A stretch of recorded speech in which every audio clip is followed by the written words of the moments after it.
더불어민주당 내란진상조사단 단장 추미애, 간사 박선원, 저희가 진상조사단을 대표해서 오늘 방첩사에서 새롭게 드러난 군의관 블랙리스트를 중심으로 해서 말씀드리고자 합니다.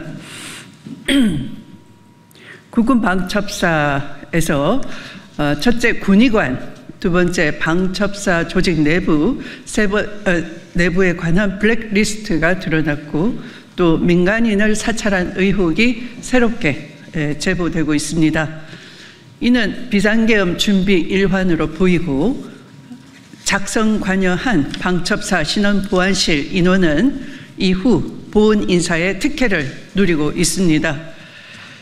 저와 박선원 의원이 12.3 내란 실체를 밝히는 데 결정적 역할을 한 것으로 보이고 관련자를 즉각 보짐하고 수사를 할 것을 이 자리에서 촉구하는 바입니다. 상세한 말씀을 드리겠습니다. 첫 번째, 12.3 계엄 포고령의 제5조를 보시면 전공의를 비롯하여 파업 중이거나 의료 현장을 이탈한 모든 의료인은 48시간 이내 본업에 복귀하여 충실히 근무하고 위반 시는 계엄법에 의해 처단한다라는 규정이 있었습니다. 그런데 방첩사가 실제 의료인을 포고령대로 처단하기 위해서 이른바 군의관 블랙리스트를 작성한 사실이 최근 제보를 통해 확인되고 있습니다.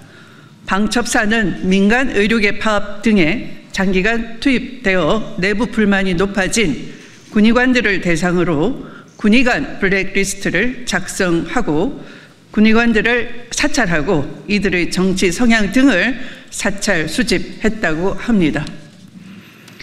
2024년 3월에서 10월 사이 무려 7개월 동안 전체 군의관 2,400명 중 약 1,500명 등이 무려 10차례에 걸쳐서 민간 의료 현장에 투입되었다고 합니다.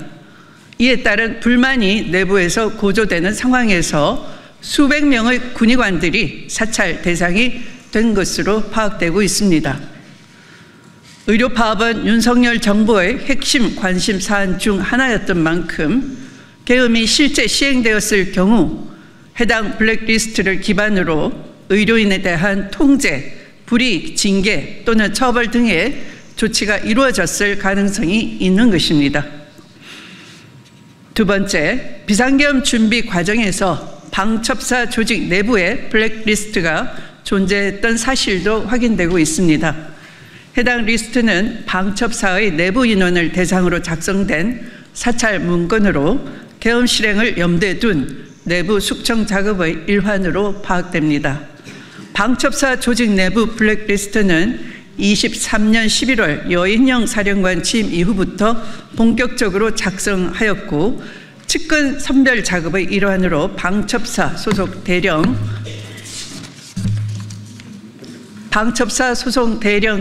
30명 정도 해당된다고 합니다. 특히 문재인 정부 사람, 호남 출신, 민주당 성향 등 명확한 3대 기준으로 블랙리스트를 작성했다고 합니다. 방첩사 신원보안실은 방첩사 내부 대령급 인원에 대해서 첫째, 문재인 정부 청와대 경험을 했거나 둘째, 호남 출신 지역 연고가 있거나 세 번째, 친민주당 성향 인사들의 목록을 정리하는 자체 블랙리스트도 작성했다고 합니다. 한 예를 들면 A 모 대령은 업무 수행 능력은 뛰어나지만 문재인 청와대 행정관 복무 이력 때문으로 진급이 제한된다라고 적시했다고 합니다. 이 블랙리스트는 방첩사 내부 인사 조치에 직접적인 영향을 미친 것으로 보입니다. 실제 호남 출신이거나 민주당 성향, 문재인 정부 청와대 근무 이력이 있는 군인들이 인사상 불이익을 받거나 계엄 당시 강제 휴가 조치를 당한 정황도 확인되고 있습니다. 이는 해당 블랙리스트가 단순 참고용 문건이 아니라 실제 계엄 실행을 위한 치밀한 인적 통제 수단으로 활용되었다는 점을 입증하는 결정적인 증거로 해석됩니다.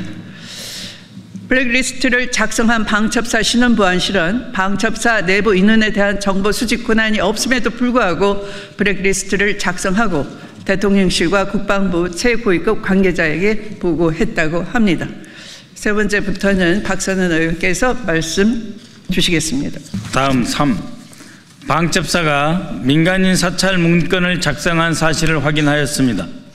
사찰 대상자는 김윤태 전 한국국방연구원장, 카이다 원장으로 김윤태 전 원장은 순수 연구원 출신으로 문재인 정부 청와대 행정관 경험이 있다고 합니다. 특히 김윤태 원장은 문재인 정부 때 임용되었고 이재명 대선 캠프 공약 수립 관여 의혹을 받으며 민주당 사람으로 낙인을 찍혀 윤석열 정부에서 무리한 해임 요구를 하였다고 합니다. 실제로 국방부는 김윤태 원장을 퇴직이 아닌 해임 처리하기 위해서 임기를 마치고 퇴임한 김 전 원장의 임기를 연장을 해서 24년 2월 13일 이사회를 열고 해임을 의결하였습니다. 이에 김 원장은 무효 확인 소송을 제기하였고 24년 9월 5일 법원에서 해임은 무효라고 결정되었습니다. 사찰 문건은 김윤태 전 원장의 정치 성향 파악과 재직기간 주요 활동 등을 일목요연하게 정리하였다고 합니다. 사실상 불법적인 민간인 사찰 문건입니다. 사찰 피해자인 김윤태 전 원장은 나는 민간인인데 사찰하는지 전혀 몰랐다. 만약 사찰을 했다면 해임 소송 과정에서 밉보였을 것이다. 나를 주시하고 있다는 소문은 무성했었다. 라고 밝혀왔습니다. 네 번째, 불법 사찰 문건을 작성한 신원보안실에는 보은 인사가 이루어졌습니다. 방첩사 불법 사찰 문건은 대통령실과 국방부 등의 상부 보고용으로 여인영 방첩사령관의 지시에 의해 방첩사 신원보안실에서 작성하였고 이들에게는 보은 인사가 베풀어졌습니다. 신원보안실장 나승민 육사 51기는 23년 1월 임기제 대령 진급을 하였고 24년 8월에는 육군 최초로 동일 계급으로 2년 임기 연장되었습니다. 신원검증과장 진모 중령은 충암고등학교 육사 58기로 24년 9월에 대령으로 진급하였고 이후 포천에 있는 수도권 군단 방첩부대장으로 진출하였습니다. 또 다른 신원보안실 총괄 이모 육사 64기도 24년 10월 중령 진급 후에 수도권 가평소재 사단의 방첩부대장으로 진출하였습니다. 5. 지금까지 밝혀진 방첩사 블랙리스트와 민간인 사찰 외에도 이와 유사한 수많은 불법적인 방첩사 문건이 있다는 내부 제보가 있습니다. 특검 등 수사기관에서는 방첩사가 어떤 경위로 이런 문건을 만들고 누구에게 보고했는지, 실제로 어떻게 실행되었는지 실체적 진실을 밝혀야 합니다. 이러한 방첩사의 블랙리스트와 민간인 사찰 문건은 12.3 내란의 실체를 밝히는 데 결정적 역할을 할 것입니다.